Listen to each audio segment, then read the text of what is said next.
Halo semuanya, Assalamualaikum warahmatullahi wabarakatuh. Ya, hari ini kita ada pada pertemuan yang akan membahas mengenai asuhan keperawatan komunitas. Ya, seperti apa sih nursing care plan di keperawatan komunitas? Nah, ya, kita bahas dulu dari awal. Dari American Nurses Association di sini tahun 1986 menyebutkan bahwa kesehatan individu dan kesehatan keluarga merupakan dasar yang penting bagi kesehatan masyarakat. Artinya, sehatnya suatu masyarakat sangat ditentukan dari kesehatan individu, keluarga, dan kelompok-kelompok yang ada di masyarakat tersebut. Jadi, orientasi dari keperawatan komunitas adalah masyarakat. Tapi sebelum menuju masyarakat yang sehat, tentunya harus berawal dari individu yang sehat dulu, gitu ya. Individu yang sehat membentuk keluarga yang sehat, maka keluarga yang sehat akan membentuk kelompok-kelompok yang sehat juga. Nah, kelompok khusus di sini misalnya kelompok ibu hamil, kelompok lansia, kelompok balita, dan lain sebagainya. Nah, apa tujuan praktek keperawatan komunitas? Tujuannya adalah untuk meningkatkan dan memelihara kesehatan masyarakat dengan menekankan pada peningkatan peran serta masyarakat dalam melakukan upaya pencegahan, peningkatan, dan mempertahankan kesehatan. Jadi, biasanya kalau misalnya keperawatan klinik fokusnya lebih ke kuratif, ya, pengobatan. Kalau di keperawatan komunitas, kita lebih banyak menyasar pada kelompok-kelompok beresiko. Jadi masyarakat yang memang belum terkena penyakit. Supaya apa? Supaya tidak terjadi masalah kesehatan. Gitu. Jadi upaya yang dilakukan lebih banyak ditekankan kepada upaya preventif dan promotif. Nah, asuhan keperawatan komunitas ini memerlukan metode ilmiah sebagai proses keperawatan. Proses keperawatan komunitas ini dipakai untuk membantu perawat dalam melakukan praktek asuhan keperawatan secara sistematis dalam memecahkan masalah keperawatan, terutama yang berkaitan dengan masalah kesehatan masyarakat. Jadi, sama seperti pilar lainnya ya, seperti medical bedah anak. Proses keperawatan juga di komunitas ya, kita tetap menggunakan proses keperawatan pada umumnya. Ya. Nah, sifat asuhan yang diberikan adalah umum dan menyeluruh, jadi tidak personal. Kalau kalian selama ini misalnya dinas di rumah sakit memberikan asuhan keperawatannya itu sifatnya individu, one by one gitu ya, jadi satu pasien satu pasien. Nah, kalau di komunitas asuhan keperawatannya itu umum dan menyeluruh ya, karena yang menjadi kliennya itu cukup banyak. Nah, kemudian sebelum kita melanjut ya, istilah yang biasanya digunakan untuk menyebut nama klien di komunitas. Kalau di rumah sakit kan kita sebut sebagai pasien ya.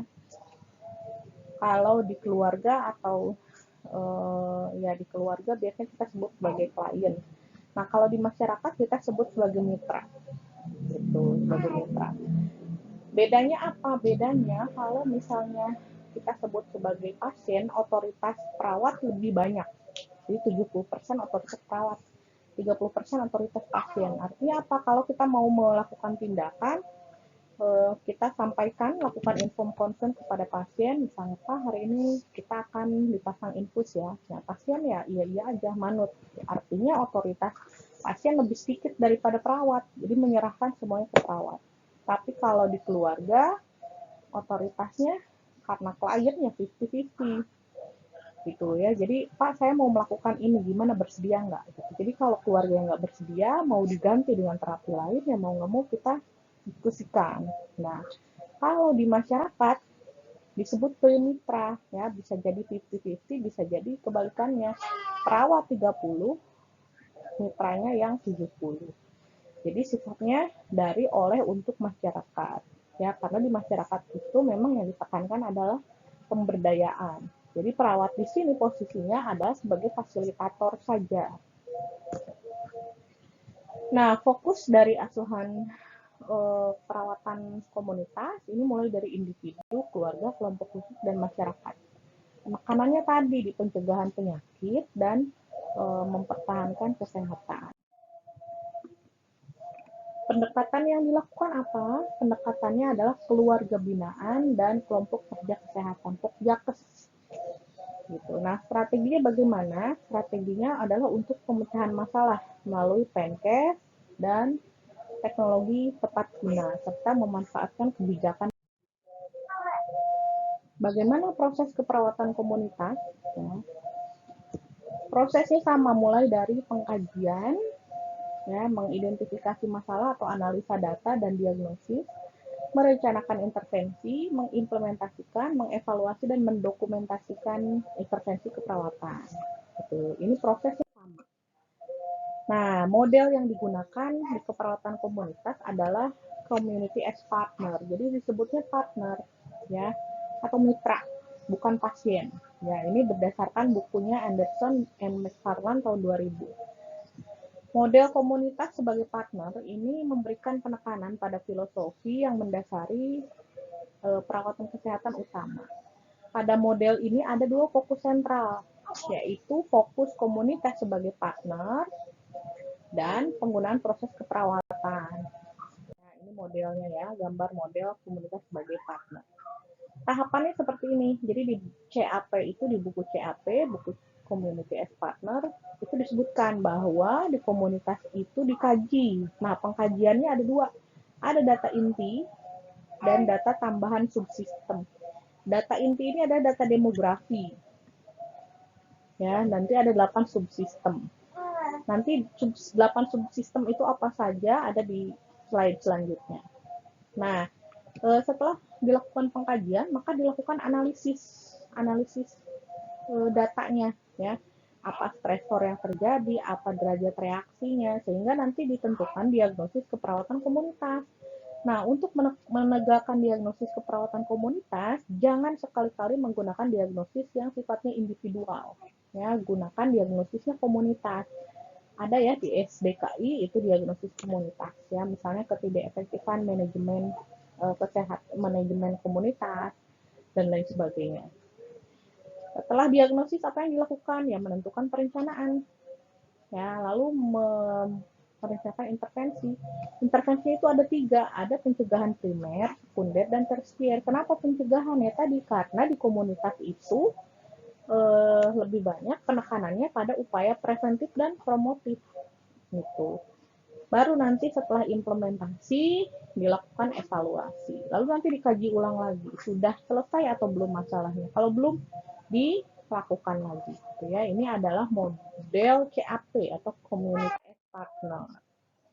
Nah, pengkajiannya itu apa? Pengkajian itu proses untuk mengenal sebuah komunitas. Kalau di rumah sakit, ya, individu yang dikaji itu misalnya head to toe, kepalanya ada masalah enggak, matanya, konjungtivanya bagaimana, gitu ya, skleranya gimana, sampai dengan kaki, gitu ya, itu dikaji, atau pengkajiannya by sistem kardio dulu, respirasi. Nah, kalau di komunitas yang dikaji apa saja? Yang dikaji pertama adalah data demografi terlebih dahulu. Jumlah penduduk berapa yang laki-laki, berapa yang perempuan, agamanya apa. Setelah mengkaji data inti komunitas adalah 8 subsistem dan persepsi. Jadi ada 2 ya, data inti dan 8 subsistem. Data inti itu apa tadi? Data inti yang ini ya. Data inti itu data demografi, nilai, kepercayaan, sejarah. Ini untuk data inti. 8 subsistem apa saja?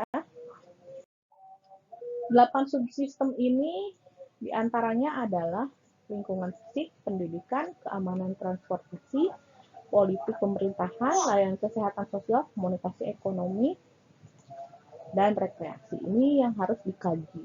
Jadi tidak ada lagi pengkajiannya secara personal ya. Bising ususnya berapa, bagaimana dadanya simetris atau enggak ada. Itu pengkajian untuk individu. Kalau pengkajian untuk komunitas hanya 8 inti dan 8 subsistem ini. Tapi datanya harus dalam bentuk analisis statistik. gitu. Nah, memang untuk program Diploma 3 atau D3, mata kuliah komunitas ini bukan mata kuliah di kurikulum inti ya, bukan kurikulum wajib. Adanya di S1 yang wajib. Ya, jadi di D3 itu lebih ditekankan kepada keperawatan keluarganya. Karena apa? Karena harus memahami konsep statistik secara menyeluruh gitu ya, supaya bisa paham betul. Nah, persepsi apa yang dikaji diantaranya bagaimana perasaan warga terhadap komunitas, apa yang dianggap kekuatan, bagaimana kelompok remaja, lansia, toma atau tokoh masyarakat, toga atau tokoh agama terhadap komunitas. Bagaimana metode pengkajiannya? Oke, pengkajiannya biasanya dilakukan dengan cara Winship Survey atau observasi komunitas. Bisa juga wawancara ke siapa? Ke petugas kesehatan, kader, toma, toga, kelompok organisasi, dan lain sebagainya. Wawancara di sini, wawancara di sini nanti akan menjadikan datanya itu data subjektif. Ya, kalau data statistik tadi data objektif. Nah, jadi datanya tadi akan dijadikan sebagai data subjektif, sementara data hasil olahan statistik tadi menjadi data objektif. Ya, hasil Winship, hasil wawancara ini menjadi data subjektif, lalu penyebaran angket pada masing-masing keluarga ini menjadi data objektif. Nah, itu ya. Itu yang membedakan pengkajiannya. Lalu apalagi ya, pada saat mengisi dalam format pengkajian, yang masuk itu adalah data persentase dan hasil wawancara tadi. Jadi nggak akan jauh-jauh dari hasil penghitungan rate dan hasil wawancara. Nah, bisa juga dilakukan yang namanya observasi partisipan. Ya, di mana seseorang menetapkan menetapkan dan melihat ya observasi terhadap komunitas. Nah, perekamannya bagaimana? Ya tentunya pertama harus ada instrumennya dulu. Lalu direkamnya di catatan lapangan, ditambah dengan rekaman audio visual. Nah, itu adalah observasi partisipan. Lalu Winship atau Walking Survey. Ini tujuannya adalah mengumpulkan data dan informasi melalui penggunaan arti. Ya, jadi ini ditentukan areanya dulu. Kalau misalnya areanya 1 RT, maka kita harus tahu batasannya. Misalnya RT 12 itu dari mana sampai mana. Lalu mengembangkan tur, lalu baru rekam data tekniknya. Ada catatan lapangannya dan petanya. Ya, misalnya daerahnya ini terdiri dari dataran rendah atau dataran tinggi, kondisinya seperti apa, gitu ya. Ini untuk Winship Survey. Kemudian untuk wawancara, itu wawancara boleh terstruktur secara personal, boleh juga FGD. Jadi misalnya kita undang beberapa orang. Nah, kelompok orang tadi dikumpulkan bersama, nanti akan menanggapi serangkaian pertanyaan. Ya, supaya bisa mendengarkan pendapat dari orang-orang tersebut.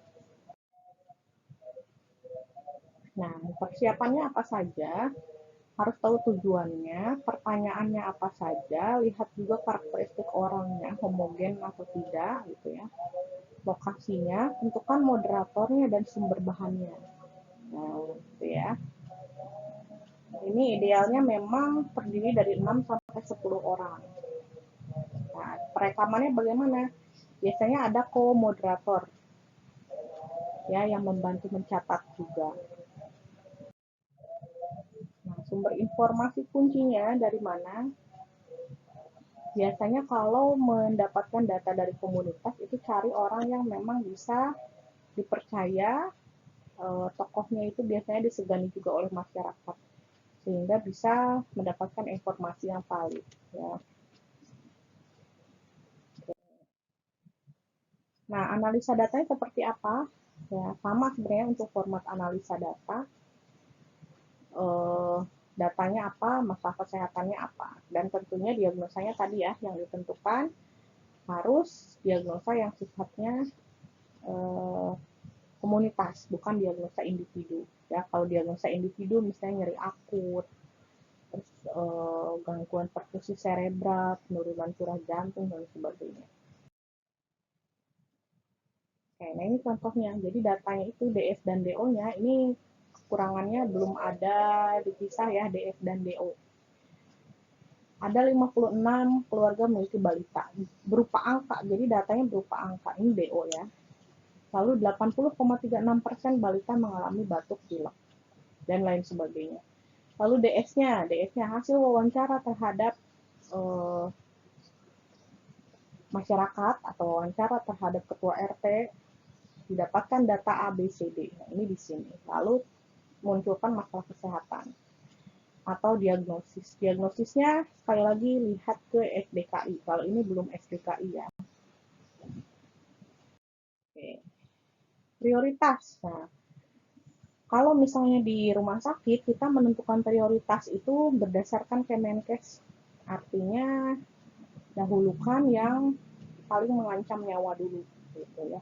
Tapi kalau karena di komunitas ini memang bukan untuk kalangan orang yang sedang sakit, artinya kelompoknya itu hanya kelompok yang beresiko. Jadi kita tidak mengacu kepada Kemenkes tadi. Jadi menentukan prioritasnya berdasarkan scoring. Nah, seperti ini ya. Nomor masalah dan ada indikator dari A, B, C, D, E, F, G sampai dengan L. Ini dihitung berapa nilainya. Nah, ada keterangannya ya. A itu sesuai dengan perawat komunitas atau tidak, sesuai dengan program pemerintah atau tidak, sesuai dengan intervensi pendidikan kesehatan atau tidak, sampai dengan L petugasnya. Lalu nanti si perawat mengisi skornya 1, 2, 3, 4, 5. Tadi A misalnya cukup, maka tulis 3. B tinggi, tulis 4. Nah, nanti di total. Jumlahnya di total. Nah, nanti hasil penjumlahannya tadi misalnya ya, diagnosis pertama jumlahnya 10, diagnosis kedua jumlahnya 9. Nah, maka untuk menentukan prioritasnya kita lihat yang nilainya paling besar. Kalau nilainya paling besar berarti itu prioritas yang pertama. Itu cara menentukannya. Kalau di rumah sakit kan enggak ya, rumah sakit lihat mana yang paling mengancam. Sesak dulu apa nyeri dulu, gitu. Cairan dulu apa demam dulu, gitu ya. Kalau di komunitas tidak, kita memprioritaskan berdasarkan scoring. Nah, perlu diingat bahwa scoring di keperawatan komunitas dengan di keperawatan keluarga beda. Kalau di keperawatan keluarga itu menggunakan 4 kriteria. Kalau di keperawatan komunitas kita gunakan yang ini ya. Kita sepakati pakai yang ini. Karena sebenarnya untuk komunitas itu banyak cara scoringnya. Tapi kalau keluarga tetap yang satu. Jadi nanti silahkan pelajari di keperawatan keluarga bagaimana scoring untuk menentukan prioritas di asuhan keperawatan keluarga. Nah, ini scoring untuk keperawatan keluarga ya, berdasarkan Belen-Maglaya tadi. Tapi di komunitas ini kurang sesuai, jadi biasanya tidak dipakai. Jadi ini cukup dipakai untuk keperawatan keluarga ya.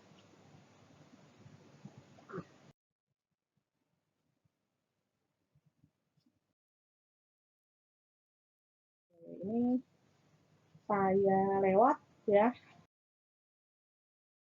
karena ini untuk keperawatan keluarga.